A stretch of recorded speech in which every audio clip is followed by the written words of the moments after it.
everybody. Welcome back into the black. Eek! I'm so excited for this one. Like I said, I'm excited. Our guest really knows her shit when it comes to marketing and making noise in the digital world, and just like literally breaking all freaking glass ceilings. She's the brain behind Epic Marketing LLC, the place where they turn big ideas in even bigger results. She's also molding the next wave of marketing pros like myself over at U of D for the program of continuing. I always get that one wrong. How do you say it? Professional and continuing studies. Thank you. But anyway, everybody, let's welcome Nancy Dibert. Hi, thank you for having me. Yes. I just love you so much. You obviously know this. I am like kind of obsessed. And I know I say that about a lot of my guests, but I think I just invite people who I'm kind of obsessed with. It's mutual. Yeah, I love you. Okay. Oh, I love you. And Don, her amazing husband, and we were just talking about, who was it? Alicia Cooper was on, and we just were talking about having supportive husbands and how it really changes the game when it comes to women in business. So Don just dropped her off. I mean, I want a chauffeur sometimes. But shout out to you, Don. Don is amazing, and he is always there to like be supporting you in all your endeavors. Always. So awesome. But you know, I just want to first let you introduce yourself and like tell people who you are, what you do, and we'll jump into the questions. So tell me more, lady. Sounds good. So as you said, I'm Nancy Dibert. I'm the CEO of Epic Marketing Consultants Corporation. We are a national marketing and advertising firm. We do full service. In all of my spare time, I'm also the program director and instructor at University of Delaware.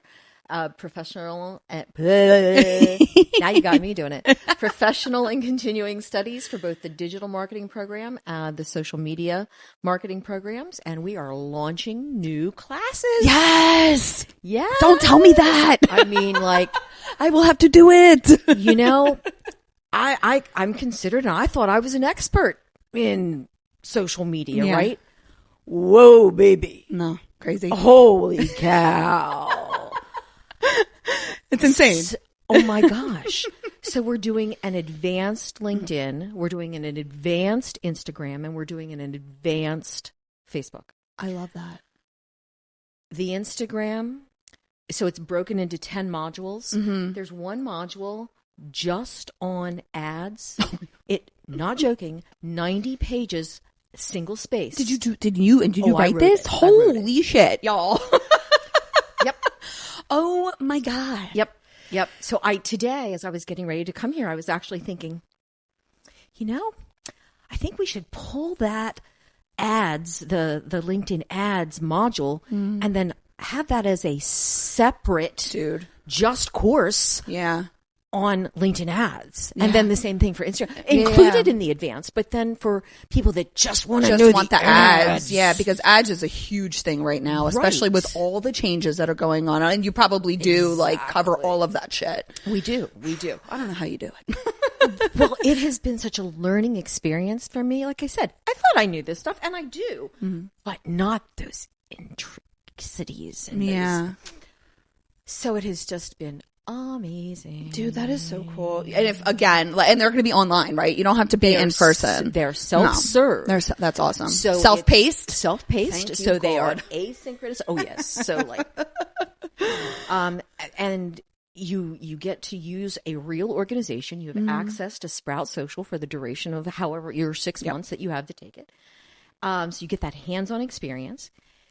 And then even if you're not posting live, you can send me, this is, the assignments are, give me sample posts of this, give me sample of that. Right. And then you get that feedback on, that's good. What about if we tweaked this? Tweak it. Right. Mm-hmm. Right. Let's, and it's not that I'm going to be right. It's like, here's some ideas to test. Yes. So that, as we've done with the previous courses, has been very successful. Yeah. I remember actually, so the course I took with you, was that the first year? That was the second class, but the first year, and it was the first advanced class. Yeah, and it was in person. And back then, you could do all of the channels in one class that they can't do that anymore. You cannot do that anymore. Absolutely not. But it was super cool to like be able to go in person. I mean, at that time I was going through a divorce. So it was like, and it just happened to be where my daughter was with her dad on Tuesdays. And so like, I was just like, it was kind of like, meant to be that I was like supposed to be there. And let me tell you, Nancy, we've known each other for a long time on social media without even like freaking knowing it, which is hilarious. So Nancy, you created the hashtag NetDE, correct? I was part of the group. Yes. And there was you and how many people? There was about 6 of us. Okay. But the hashtag NetDE, was Rodney. Rodney Jordan, he's the one who came up with that. We call him the Good Sir Knight. But he's the one who came up. There was a group of us that we were around when Twitter first broke. And we had like our first tweet up at Dover Downs. I guess that was maybe 16 years ago. Oh my gosh, that's so bonkers. And believe it or not, for the most part, we're all still this clique. Yeah. And we met on Twitter. Yep. You know, how cool is that? So like Nancy would have the Follow Fridays with the hashtag NetDE, and sometimes she would include me on those Follow Fridays. I'd be like, oh my God, no way. Like, I was like, I would cry and retweet it. I was like, it was so great. So then when I walked into this class and Nancy's the teacher, I literally almost fell on the fucking floor. I was like, oh my God, like it's Nancy. So I kind of like clammed up a little bit. I was like, I don't know, man. So it was really good. It was a great class. And anybody who is looking to start in social media, I really think that UD class is literally like it's gold. And it's, and the way that also like you can get, the financing was really easy too. I mean, I paid it off really quickly. So, because you're able to get the things and literally while you're working on it, you could literally go start as a social media manager right then and there and just start, you know, getting all those things. So, what is your favorite part about being a teacher and the program director over at UD? And who's been your favorite student? Okay, let's start the easy part. My favorite is my students. Yes. I mean, I get so connected and I get so just wrapped up in their success. Like seriously, I am so invested. Like how well not only they do in the class, but then what are you doing afterwards? Especially when I can see that magic, that they have that it factor. So that's my favorite thing is those students. I mean, I remember at the end of our class, the class with you, and I have said this, that was lightning in a bottle. It was so good. I can't tell you. Like, you can't even describe the feeling. That and on our last class so at that time it was different because it was in person. We did groups. So there was like 4, 5, 6 people for the group project, and we had nonprofits come in, and then every group worked with a nonprofit. And we're talking fairly large Delaware nonprofits, right? Yeah. And at the very last class, everyone had to do this presentation, a group presentation, and show all their things, their successes, their not successes. Right. Which, that's part of social media. Yes. And then at the end, and I broke down. And it was this song from Wicked, you know? Yeah. I know you love Wicked, yes. I do. And I just, it just brought me to my knees. It was so good. I mean, it was like happy, sad. Like, it was just like, it was so great. My favorite student, well, here's one. Stop. And but that's true. Around. But I have taken so many students and brought them to work for me at Epic. You know, I mean, I think that's the best thing about it, right? You get to funnel those students into your marketing company. I get Why not? pick, right? You know, and if they're looking for a gig and I see something, I'm like, come here. That's right. That is freaking right. That's the way to do it. I love that shit. That's amazing. I will one day when I am tired of all this. I will come work for you. Well, I can't hustle anymore. You have an open invitation. Thank you, Nancy. But I will also say you also need to be teaching. So when I am ready to not be teaching, I know where I want to hand that baton. Well, you better, because I was literally in talks with, I don't even know I should say this, but I kind of don't give a shit. I was in talks with Will Mew about, but I need to get a bachelor's. I need a bachelor's to become what is that thing called? Like some type of professor, adjunct professor. Yes. So that's the next goal, I think, is for me to get the bachelor. So I don't know. Maybe I'll be going back to UD. Okay. Who knows? So can you share your most epic marketing fail that in hindsight was kind of like a brilliant lesson in disguise? Let's see. Our biggest fail. Yes, actually. So have you heard the phrase random acts of community, random acts of kindness? Yes, yeah. So we have a client that has the word community in their name. So we came up with, how about we do random acts of community? Just randomly go out there and give money away for whatever. Mm-hmm. So it happens to be a financial institution. So right. Of course, money's a big thing. Yes. And bringing people, making the brand awareness. So we went to a laundromat. Okay? Yeah. We went there and we had rolls of quarters to be able to help people. Someone walks in, have no idea we're there, and let us put the money for your laundry or for your drying, for your washer. People were like, what do you want? Go away. There's always some catch, right? And the thing was, there wasn't. It truly was. But we just gave them, it was a printed out postcard that explained what a credit union was, right? I thought this was a brilliant idea. But we did not advertise it in advance because we didn't want people just showing up. Right. It's like a flash mob type thing. And we wanted it to be authentic. Yeah, right? yeah. Well, we got the authentic. Get the hell away from me, right? So that was this huge lesson. So then our next thought on this was on Small Business Saturday. Yes. We partnered with a local independently owned bookstore. Mm-hmm. And we really got it out there ahead of time that the first 100 people or whatever got a $25 voucher towards their purchase. Oh, very good. Yeah. And we had people lined up at like 4 a.m. when we opened at 8. And the bookstore brought in all this money. All of these people were served. They learned about financial institutions and in particular credit unions. That wouldn't have happened if we hadn't learned from the fail. Yeah. I don't think, but the thing is, it's like, what's good press is not all there's press no is such good, thing as bad press. Right. You know what I mean? So that first one may have failed, but at least again, you learned a lesson. But also, you gave out free quarters. People may have these people are giving out quarters at the credit union and all mad, but at least they still knew about the credit union. But we came back with a lot of quarters because people were like, no way, really? Seriously, they were like, no. Give me all your quarters. I will sit here and learn about credit unions all day long. Give me all your quarters. So great. And then the bookstore. Was it a local one here? In Dover. Yeah. Oh, okay. That's awesome. Shout out to that bookstore in Dover. That's pretty awesome. So, this is a big question that I always have for you. And I think we've talked about it on Dark Mode, about being assertive, right? So how do you balance being assertive with your authority and maintaining being approachable, especially because we're a male dominated field. So how do you maintain that? How do you do the balance between being assertive and a badass, but then I don't want to scare people? I am totally oblivious to it. Really? That's so great. I am absolutely, when you just said we're in a male dominated field, I'm thinking, are we? Are we? Yeah. And I'm sure we are, but I am completely oblivious to it. I love that. Absolutely. As you know, my husband Don is 6'5". He's a big ass dude, right?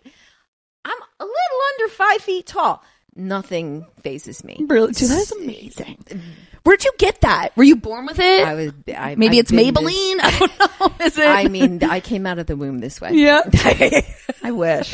Holy shit. I guess maybe a little bit, but I'm still so I get caught off guard when people say that I'm intimidating or they don't like me. And I'm just but I don't understand. I may be intimidating and I don't know, have an air of being an authority, but I'm not an asshole. No. So I just don't understand. And I'm, I always ask my strong ladies these questions. So how do you be fuck it? Well, you just said something right there that people tell you you're intimidating. And I have had people tell me that, and my immediate gut reaction was, am I intimidating or are you intimidated? There's a big difference. And just because you feel intimidated does not mean that I'm intimidating. Right. So we shouldn't take on people's basically thoughts about us, essentially. They may think we're intimidating, but it's how you define yourself. Right. And I don't even define myself as assertive. I say that I don't take shit from anything or anybody. But Yeah. that's Well, you just have to me. be assertive in your business for you to even run a business. I mean, because Right. there's people who will step the fuck all over you. I've had it happen. So if I'm not assertive, I've been very fortunate that Yeah. I've very, very, very infrequently will someone even approach that boundary with me. dude, that's awesome. I think I give off some kind of pheromones that just scare people. You must have like a really good bubble around you that I need to channel that bubble around Heather because that's what's going to work. This is why you should also take our social media classes. Cause like this is the literal, like legit how. This is what you get. Yes. And we love that. We love a like straight to the point, like, you know, cause social media can also be wishy-washy, like so wishy-washy. So it's nice to have like somebody in your position who's really good at teaching and social media, like to actually like give you the lowdown straight up and Right. not just, you know, tap dance around it or like, yeah, like do this. And plus with the strategy, don't even get me started. I have so many questions. I'm that girlfriend that you don't say, hey, how does my hair look? Unless you want The honest real opinion. honesty. I mean, Yes. unfortunately, my girlfriends have found that out. My husband and children have found that out. Don't ask unless you really want to know. But then the other side of that is, if I tell you something is really good, you don't have a question. Right. You don't say, oh, well, is she just saying that? No. Yeah. We need to be more like Nancy. We need to have the what would Nancy do bracelets you don't on need in that. black. I'm Has going to to make be- it. has to be black. So speaking of black, what is your favorite color of black? Off black, pastel black, midnight black, Manhattan black. Manhattan black. Manhattan Ooh, why is that? I know you love your I New love York. Manhattan. You do. Because Manhattan black is not that sheen, flashy black. It's also not that muddled, mousy black. It is black. Black, And that's black. mine. Oh my God, I love that. And how often do you get up to New York? Because I see you all the time up there. So we try to do 2 weeks here, 2 weeks New York, 2 weeks here, 2 weeks New York. But we're in the middle of the Money Pit Part 2. Yes, the reno. Unfortunately, it's not the musical. So we're having to be here. We had planned that when we started this, we were just going to be in Manhattan for the whole time. But boy, did we very quickly learn we needed to be on site and very present. Yeah. And that everything had to have eyes on. Right. So we are now living every day in the here. Money Yeah. Pit. Oh, no. We're doing the dishes in our jacuzzi bathtub. Not joking. We're cooking out of a crock pot in the bathroom. So do not recommend. Oh my God. 0 out of 10 stars. Okay, dude, that's bonkers. So when was the date that it was supposed to be done?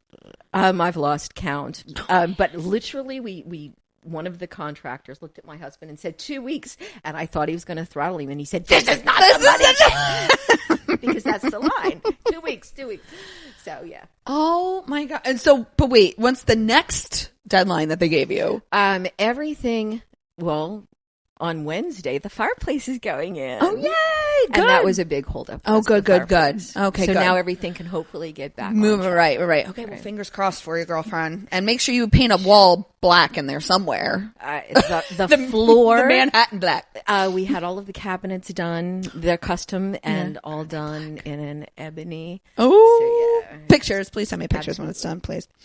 So what are your thoughts on the current, I know, but the thing is, you say that you kind of like, you're in a male dominated industry. You're like, am I? So what are your current thoughts on the world for women entrepreneurs? Do you think it's getting better? Do you think it's getting worse? Do you think it's like we're backsliding? Do you think we're making progress? Like, I look at it sometimes, the landscape, and I'm just like, oh, I think there's a divergence. Yeah. I think that not necessarily our profession, but I think women in general, there's this big divergence that those that are on one path are really seeing that Handmaid's Tale, depending upon where you're living, and what's around you. Mm-hmm. And then there's other of us that are more.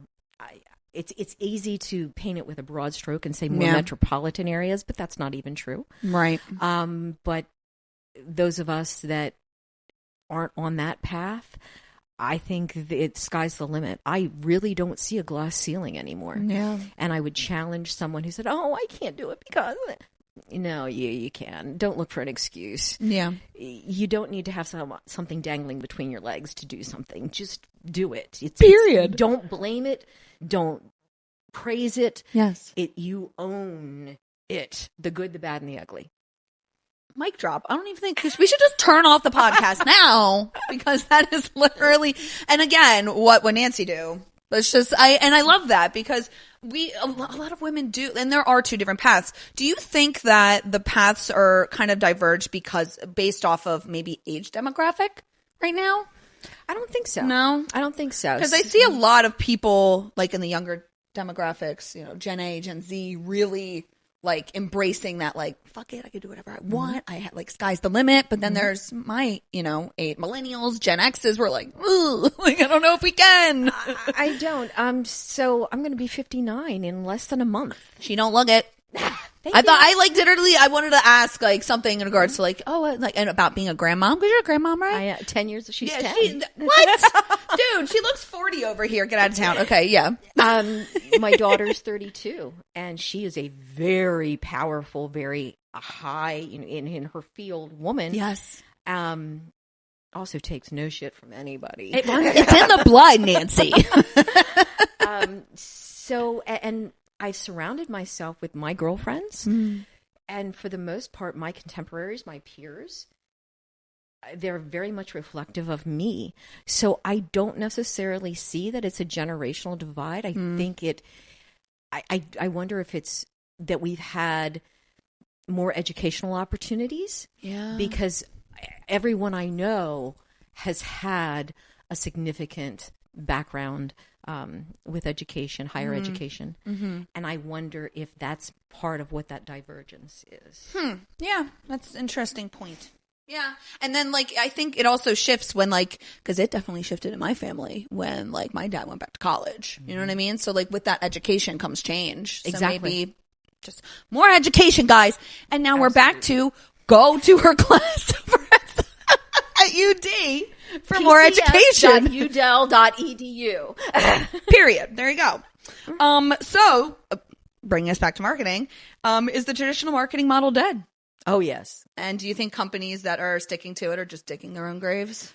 Well, first of all, let's define what's traditional marketing. Okay. Well, let's see. Traditional marketing, newspaper, Billboard, radio. Yeah, radio, even TV at this point, because cable's dying. So I do think that's dead, and I don't really think that anyone is sticking to that anymore. Not of anyone of any substance. That's not all they're doing, unless their demographic is only that, and they've got a waning demographic. Yes. There's a dying off demographic. They've got some attrition problems there. Yes. But I think that it's, you should never do radio. No, I think there is a time and a place. Do I think you should never do a billboard? No, I think there's a time and a place. Do you put a website on a billboard? Absolutely not. Do you put a telephone on it? No. I have not joking. I had a client that wanted to insist we put a phone. No, we will only do this with a phone. I said, okay, then I'm not doing it. Why no phone number, though? People don't text anymore, call anymore? When you're driving, do you want them calling you? No. Do you want... See? And here's where I didn't even think of that. I'm like in the passenger seat possibly calling, but no. But here's where the ethics for me come in. Yeah. And I have had no problem ever firing a client if their ethics are in any type of a gray area.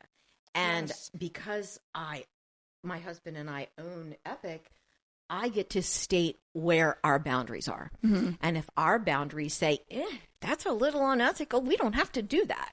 Dude, that's awesome. And that's how we are. And it's a big thing to me. People on mobile devices when they're driving is, for whatever reason, it's a trigger. It's a trigger. I'm going to give them a ticket. I feel you. I can always tell when people are driving on their phones. They swerve a little bit, and then I do the you're driving on your phone signal, and then they stop, and it's just like crazy. But yeah, I get it. And to think that we could have anything to do with someone being on their phone when they're driving, even in this periphery of having a billboard. Yeah. Nope. That's smart. So so phone on the billboard, old marketing tactic. Don't do what else? QR code on a social media post? Absolutely not.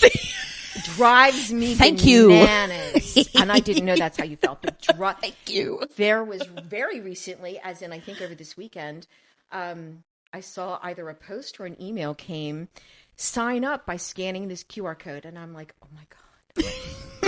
Let me get on my desktop, then bring my phone out and have to. And there was another one. Scan this code to download our app, and it was on a Facebook post. And I'm like, dude. Okay, hold on. I'm going to stand up for the Android users out there. Android users apparently can take a photo of a QR code and then it takes them to the link. I did not know this because I'm an Apple person. Well, Apple also has, you have to have a separate app. Which is stupid. That doesn't make sense. But we would have to then use our app. Take the picture, use this app. Bullshit. It's bullshit. Don't do it. No QR codes. Only on print items. Remove the friction. Part of the new marketing, old marketing, any marketing, remove as much friction as you can between your call to action, what you want your viewer to do, and what they have to do. Remove that friction. Yes. You know, it's like if I'm filling out, if I want a white paper, a gated piece of content, oh, sure, I'll give you my name and I'll even give you my email. You ask for my phone number and make that required, I'm out of there. Out of there, yep. That's friction. I don't want it. So when actually there would be forms like that with the phone number. So my parents back in the day used to have a separate landline for our internet only. So that I would use that phone number and put it in there because you couldn't even call it. It would just always have a busy signal. That's hilarious. Again, but that was like early 2000s, like in the 90s. Right. So yeah, they don't even, that's again, old marketing. Okay. So how do you think what are some like actionable tips to help bridge somebody from like the old school marketing to the new school? What's the easiest to go from like old school? Okay, shit, I got to make this leap into new school. What's the easiest? Well, assume they have to have a website, right? Okay. That's no longer an option. I mean, it hasn't been an option for 25 years. Girl, you're preaching to the freaking choir, dude. Like, I yell at people all the time. Why don't you have a website? Well, I have my Facebook. No. What? See, Facebook owns that. You don't own that. Thank you. Facebook owns that. You need to own your shit. This is why I love Nancy. This is why she's my favorite. So, obviously, you have the website. And where's your audience? Is your audience on Facebook? Then be on Facebook. If your audience is not on Facebook, don't be on Facebook. That's right. You know, I have these B2B companies. We have to get on this Facebook. Really? Why? Who's your audience? A 50-year-old engineer, male engineer. Why do you want to be on Facebook? And I'm going to stroke out. I feel you. Then time LinkedIn. Where's your audience? Yes. And I'm so surprised that old marketers, or those that are stuck in that paradigm, they have not gone through those exercises of defining their personas, their audience personas, and that target niche. And you have to start back at the basics sometime. So if I was working with someone who was really only had to that point done traditional marketing, I would say, let's roll the clock back and let's start at the beginning. Yeah. And let's figure out that brand promise. Let's figure out that target audience. Let's put those personas together. Let's write out and storyboard out that brand story. People don't think like that anymore. They just want like boom, boom, boom, done. Like and they should think like that though, because that is how you are going to find success in the new marketing strategies. Exactly. But you can also, I love bridging the gap between the two. Like I love putting my hashtag on the back of my car because that's like, I love that. People put like shit on the side of their cars, but then like they have their phone number and like their website and it's just like, okay, well, they're not going to probably call you like kind of like that, but it's just like a hashtag is so simple, but that's like bridging the gap between old and new. I love that idea. Old and new, guys, just do it all together. All right. What is one thing you would say to somebody who's getting into the field of social media marketing right now in 2024? I would say do your homework. It is not a set it and forget it. It is not a one size fits all. It is not, oh, I can do this one post and then share it everywhere at the same time. Nope. Not anymore. And do your homework. Do your homework. Okay. We come back to education. See, it's my cornerstone. It is. It literally is. You are so, and that's where I think like, I'm like, okay, like I see you are just so involved in education and you are continuing to educate yourself. Wait, didn't you just take a certification class? I did. And it's a 3 different course. There's certification for each one. Oh, wow. It's instructional design. Oh, dude, so cool. Something that I really wanted to know, because here I am designing courses, I wanted to have the theory. Yeah. So now with this theory behind it, I'm going, oh, and it's opening my eyes and really exciting me about all of these new ideas on how to share the same information, but to share it even better. Yeah. I love because, okay, so that's why I took the computer sciences course over at Harvard University Online.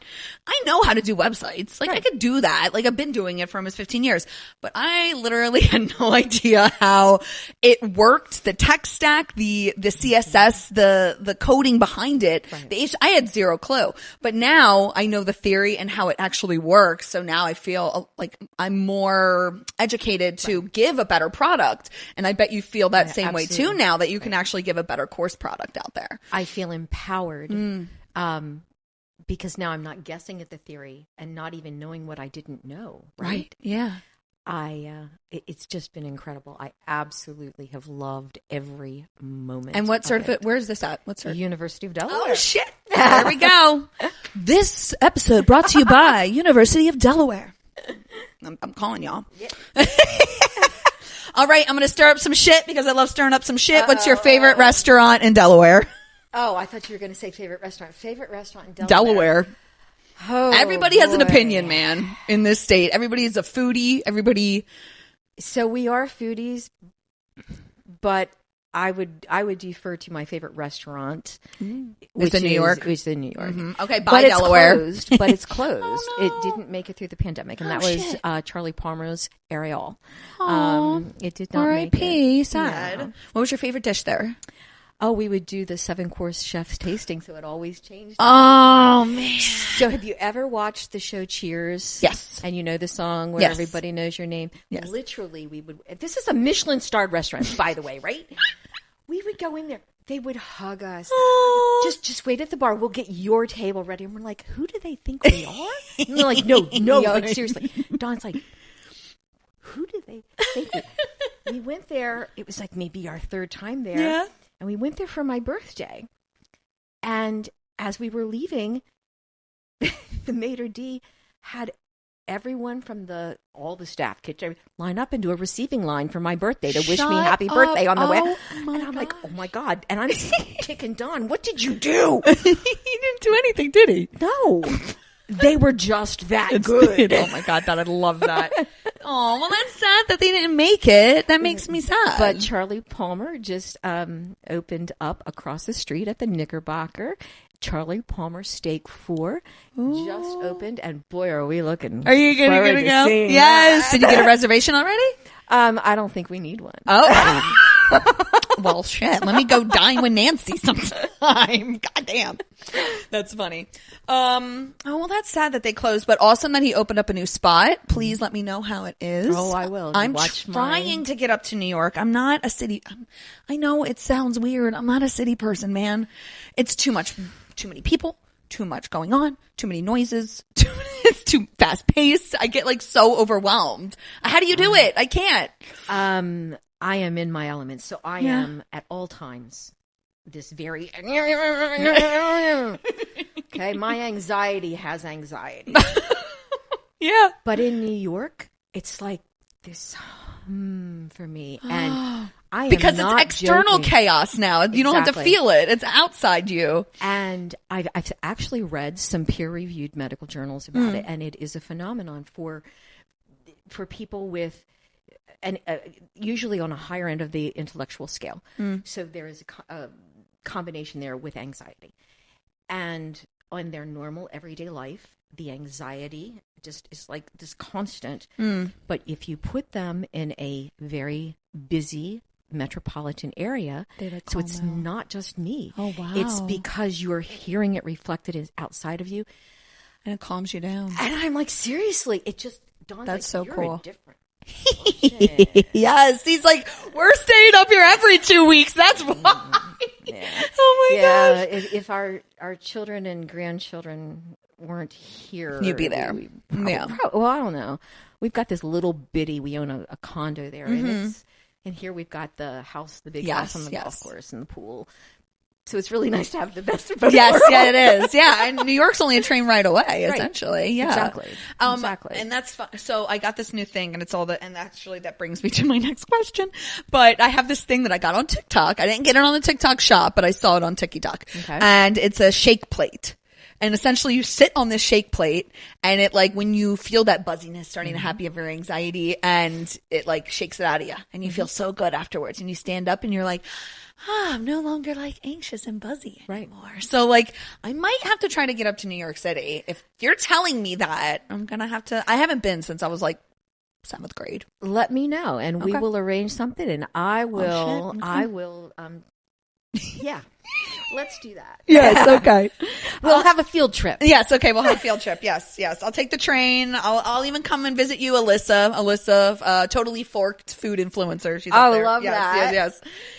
So I just mentioned the shake plate. It's a whole like trend where everybody's like, you know how it is. They're trying to sell it on TikTok. What's your favorite trend right now on social media? There's shit ton. There is just, I don't know. I have a hard time with the trends. I know. But like, it's fun to watch though. You don't have to incorporate. No, I know we don't incorporate. But even to watch, I find most of them more cringe than anything.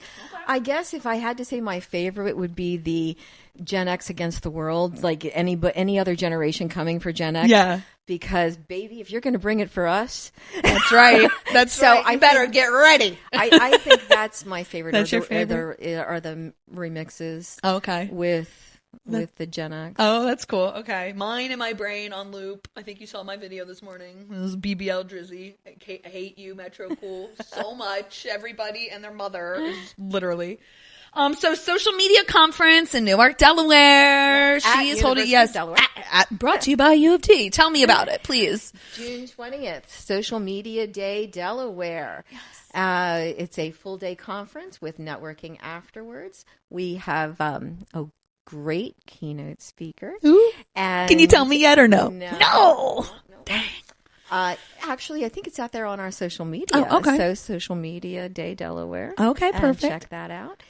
I'm leading a lunch and learn session. So in real time, we're going to be working on a lunch and learn. Yes. And is any of it going to be streamed? No. So that's one of the things that we really wanted to. We wanted not only our presenters, our panelists, our speakers, but also our attendees to feel free to say, listen, this is what's happening. Here are the metrics that I'm looking at. Because this is not for people that are just starting out. This is really advanced. We're not going to be doing, okay, now here's how you open. No, this is not how you post on Instagram. We are talking about high level. And we want everyone to be able to be transparent and authentic without that fear of, oh, crap, what if somebody sees this? Right. Or having to mind their P's and Q's and being aware of their brand. We just want we really want this to be that opportunity to have your questions answered, to have that input, to give that input. Yeah. Without having to be worry about it being recorded and streamed everywhere. Not. Okay, good. So there is the reason behind it. Good. No, because I like that. Because I said, I took the social media class in person, and that was, like you said, lightning in a bottle. The way I really feel like everybody just is, in my opinion, starting to lean in more to the in-person events and kind of kicking the streaming because we're always on. We have a bazillion podcasts right now. Nobody wants to be sitting here streaming anymore. They want face-to-face interaction with people. Right. So I really love that. And for it to be up here in Newark, I think would be a real big benefit to those at UD campus, even though will be summer session, but there's still people in summer session. Oh, absolutely. And then to also the local businesses. Exactly. Yeah. And I mean, we have enough Fortune 500 corporations right here in this area. And Bank of America. Sorry. What was that?